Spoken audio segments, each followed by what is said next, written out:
Okay, take another chunk of our paste.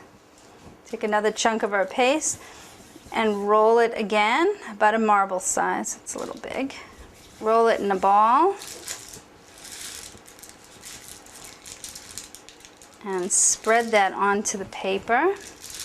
Clean off your knife if it gets any extra bits on it.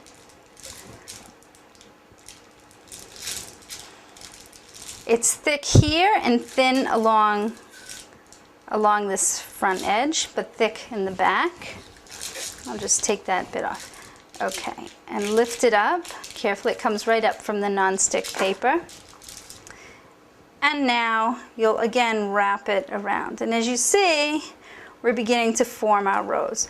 You can gently push back the petal like that. It gives it a nice look.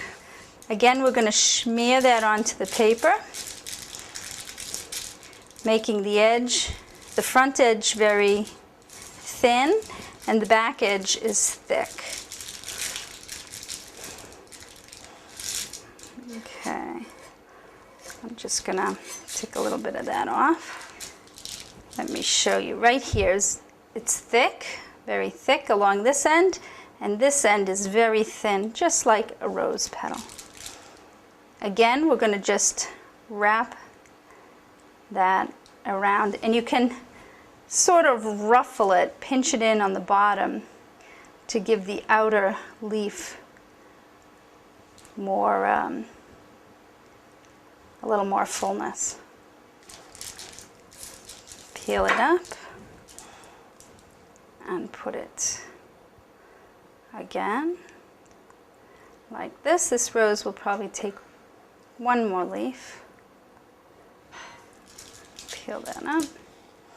Okay, I think that will be it for our rose. Isn't that pretty? And if it's too big on the back, if you have too much, you can just pinch that off like this if you have too much. Now just let that set for a while, and we can use that to decorate our cake.